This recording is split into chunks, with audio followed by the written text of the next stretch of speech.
اللہ الرحمن الرحیم نحمدہ و نصلی علی رسولہ الکریم اما بعد۔ دوستو عزیزو، اللہ تعالیٰ کی محبت جس بندے کو مل جائے وہ ایسی لذت، ایسی اس کا تعلق ایسا ہو جاتا ہے، جب بھی کوئی بندہ کوئی بندہ اللہ کا نام لیتا ہے دل تڑپ جاتا ہے، یعنی اپنے محبوب کا نام سن کر کے دل بے چین ہو جائے اور اس کی طرف کھینچتے چلے جائے، بہت بے قراری ہو جاتی ہے، بہت تڑپنے لگتا ہے، کیونکہ یہ تعلق ہی ایسا ہے، کیونکہ محبوب کا نام لیا ہے، محبوب کا ساتھ اس کا عشق اور اس کا تعلق ایسا ہو گیا کہ اللہ کا نام کوئی بھی لے گا تو دل اس کی طرف کھینچے چلے گا، دل سے پکارا اللہ کا نام لیا تو فوراً اس کا دل کھینچتے چلے گا۔ حضرت بابا فرید رحمۃ اللہ علیہ رحمۃ اللہ واسعہ لکھتے ہیں کہ حضرت جو ہے ابراہیم علیہ السلام جو ہے اللہ کی محبت کا دعویٰ کیے تو جبرائیل علیہ السلام نے اللہ سے پوچھا کہ اللہ اگر آپ کی اجازت ہو تو میں ان کو آزماؤں، تو اللہ نے فرمایا کہ جاؤ جا کے آزماؤ۔ تو جبرائیل علیہ السلام آئے تو یہ کعبۃ اللہ کی تعمیر کر رہے تھے ابراہیم علیہ السلام، تو کعبۃ اللہ کی تعمیر فرما رہے تھے، تو پہاڑ پہ کھڑے ہو کر کے چوٹی میں یا اللہ بول کے ایک آواز نکلے، وہ آواز سننا ہی تھا، جیسے ہی کان میں پڑی ایک دم بے چین ہو گیا، پلٹ کے دیکھا وہ بھاگ کے آ گئے اور کہا کہ حضرت آپ نے کیا نام لیا، دوبارہ کہیے، دوبارہ کہیے۔ حضرت جبرائیل علیہ السلام نے کہا کہ پہلے اس کا شکر تو ادا کرو، شکر تو بجا لاؤ، اس کا شکر تو ادا کرو۔ کہا کہ پھر تھوڑی دیر پھر کہا کہ دوبارہ عرض کر دیجئے، کیا کہا تھا تم نے، دوبارہ عرض کر دیجئے۔ کہا کہ تو اس کا شکر ادا کرو۔ کہا کہ میرے پاس ہزاروں اونٹ ہیں، میں سب صدقہ کر دیتا ہوں، دوبارہ کہیے۔ پھر جبرائیل علیہ السلام نے یا اللہ کا آواز لگاتے پھر بہت تڑپ گیا دل، بہت بے چین ہو گئے، بہت تڑپنے لگے ابراہیم علیہ السلام۔ پھر لکھا ہے کہ اسی تڑپ کے حالت میں تھے تو جبرائیل علیہ السلام نے پوچھا کہ اب بتائیے اب کیا ہے، تو کہا کہ ایک اور مرتبہ یا اللہ کا نام لگائیے۔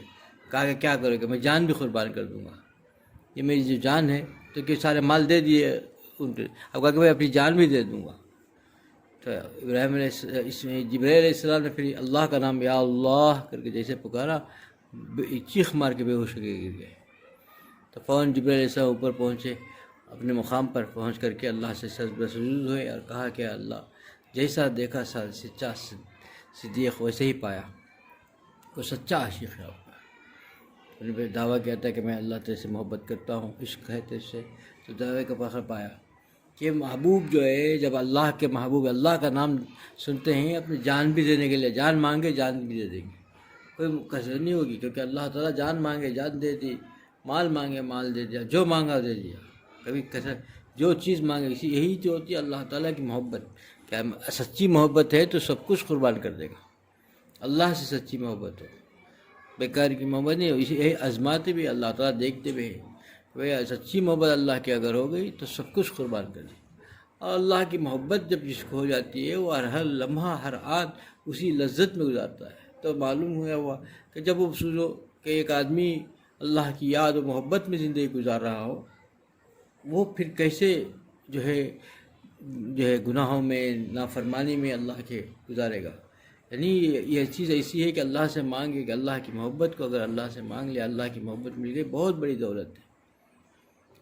ہم لوگ اللہ تعالیٰ کی محبت کا بھی دعویٰ کرتے ہیں، گناہوں میں بھی مبتلا ہے، ایسے گناہوں میں مبتلا ہے، اسی کے لیے اللہ والوں کی صحبت ضروری ہے، ان کے مجلسوں میں آنا جانا ضروری ہے، وہاں اخلاق رذیلہ کو دور کرنے کے لیے، جو باطن میں جو اخلاق جو گندے خراب چیزیں بھری ہوئی ہیں اس کو دور کرنے کے لیے، فاسد خیالات دور ہونا ہے، تو پھر کسی اللہ والے کی صحبت کو لازم پکڑنا ہوگا۔ بڑی محبت ان کے بات میں اتنا اثر ہوتا ہے کہ جو ہے ایک ہی لمحے میں پورا ختم ہو گیا، ایسا کیمیا اثر ہوتا ہے کہ ایک لفظ ایسا ہوتا ہے کہ پوری کایا پلٹ ہو جاتی ہے۔ حضرت علی رضی اللہ عنہ کی مجلس سجی ہوئی ہے، مجلس چل رہی ہے، مجلس میں کافی لوگ بیٹھے ہوئے ہیں، مجلس چل رہی ہے، ایک نوجوان داخل ہوا، حضرت علی رضی اللہ عنہ کی نظر اس پر پڑی، دیکھا کہ وہ آنکھ کا یعنی بدنگاہی کر کے آیا تھا، آتے ہوئے کسی کو بدنگاہی کر کے آیا تھا. تو یہ کیونکہ یہ تربیت تھی نا، تربیت یہی ہے کہ رسوا بھی نہ ہو، اصلاح بھی ہو جائے. کیونکہ اللہ نے ان کو صحابی ہیں، اور اللہ نے ایسے نور کا ایک ایسا چشم ان کے دل میں جاری کر دیا تھا کہ اس کے اللہ اس تجلی سے نور کے انہوں نے پہچان لیا کہ یہ جو ہے گناہ یعنی بدنگاہی کر کے آ رہا ہے. نوجوان اندر آ کے مجلس میں بیٹھا ہے.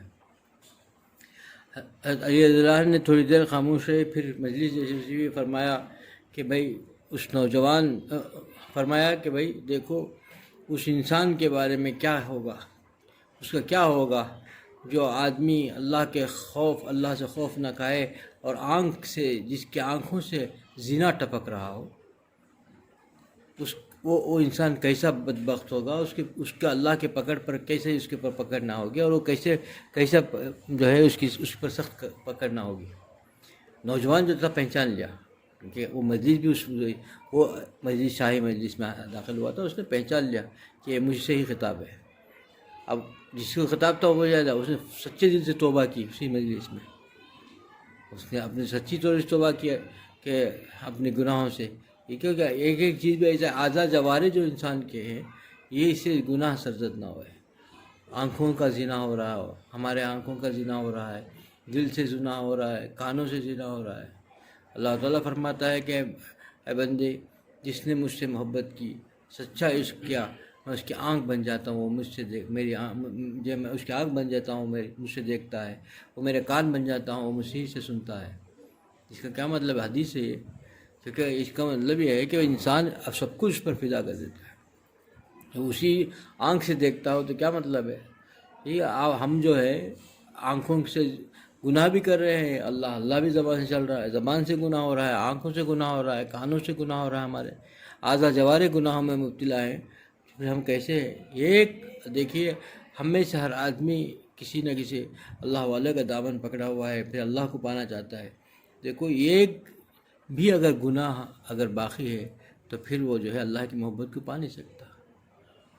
یہی چیز ہے. سالک اور جتنے اللہ کے صوفیاء کرام ایسے ہی ہیں کہ بہت سے لوگ ایسے بھی ہیں کہ کچھ نہ کچھ ایک گناہ باقی رہتا ہے. ایسے میں افسوس کرنی چاہیے، ہم کو فوراً اپنے آپ کو سنبھالنا چاہیے، ورنہ پتہ نہیں پھر ایسی حالت میں جو ہے زمین کے نیچے چلے جائیں، دفن ہو جائیں، پھر کیا رہ جائے گا.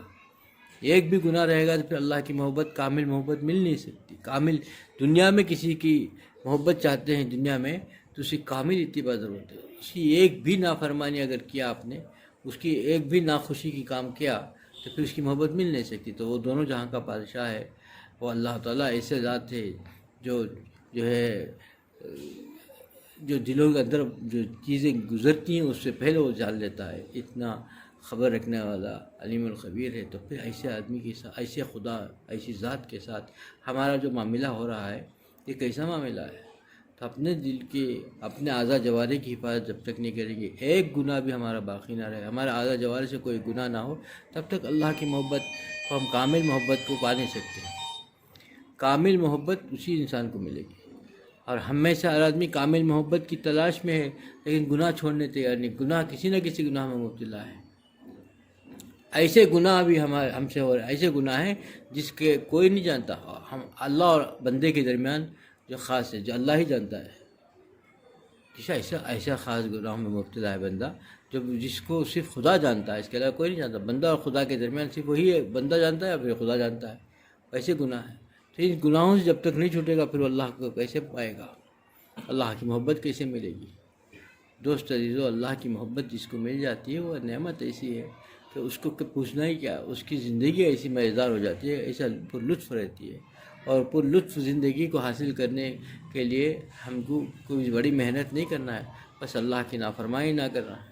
اللہ تعالیٰ نے جیسا کہا ہے ویسا جینا ہے، جس چیز سے روکا ہے اس سے رکنا ہے، اور جو چیز کرنے کا حکم دیا اس کو بجا لانا ہے. بس تھوڑا سا کوشش کریں، تھوڑی سی ہمت کریں تو کام آسان ہے، سفر آسان ہے، راستہ ہموار ہے. سب کچھ ہے، اللہ نے سب کچھ دے دیا لیکن پھر بھی ہمت نہیں کر رہے ہیں. نفس کے ایسی غلامی میں ہے، کسی کی صحبت جب تک نہیں پائیں گے نفس کی غلامی سے نہیں نکل پائیں گے. اور پھر نفس کی غلامی سے نہیں نکلیں گے تو پھر راستے میں چلنا آسان نہیں ہوگا، دشوار ہو جائے گا. اللہ مجھے بھی اس پر عمل کی توفیق عطا فرمائے، آپ لوگوں کو بھی اس عمل کی توفیق عطا فرمائے۔ وآخر دعوانا الحمدللہ رب العالمین۔